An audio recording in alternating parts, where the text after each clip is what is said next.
আপনারা জানেন দীর্ঘ 17 বছর বাংলাদেশে কোনো ভোটের পরিবেশ ছিল না।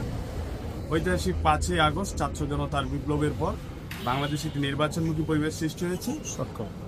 আগামী ফেব্রুয়ারি মাসে ত্রয়োদশ জাতীয় সংসদ যে নির্বাচনটি অনুষ্ঠিত হতে যাচ্ছে, সেই নির্বাচনকে কেন্দ্র করে বাংলাদেশের জাতীয়তাবাদী দলের পক্ষ থেকে গতকাল 237টি আসনে জাতীয়তাবাদী দলের মনোনয়ন প্রদান করা হয়েছে।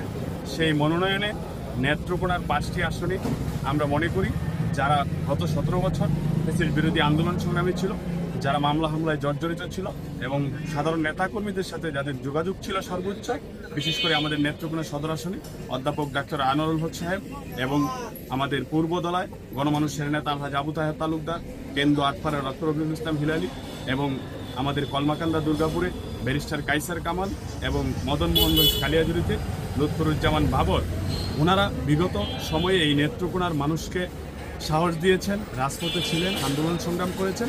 হাসিনার বিরুদ্ধে আন্দোলন সংগ্রাম করতে গিয়ে এই 5 জন ব্যক্তি অসংখ্যবার মামলা হামলার শিকার হয়েছেন। আমরা যে প্রত্যাশা ছিল, তৃণমূলের যে প্রত্যাশা ছিল, ওনারাই সেই প্রত্যাশিত ব্যক্তি, ওনারাই সেই মনোনয়ন লাভ করেছেন। আমরা প্রত্যাশা করি যারা মনোনয়ন পেয়েছেন তাদের হাত ধরে এই 5টি আসনে দানের শীষের বিজয় সুনিশ্চিত। দীর্ঘ 17 বছর পর আমাদের দলের ভারপ্রাপ্ত চেয়ারম্যান জনাব তারেক রহমানের সিদ্ধান্তে আজকে নেত্রকোনা 5টি আসন আমাদের যারা দুর্দিনে যাদের ত্যাগ তিতিক্ষায় এই রাজপথে অনেক ঘাম জড়িয়ে আছে তারাই পেয়েছে। সবাই যোগ্য লোক, তারা তাদেরকেই তারেক রহমান নির্বাচিত করেছেন। আমরা সকলেই তাদেরকে নমিনেশন দেওয়াতে আমরা সকলেই খুশি।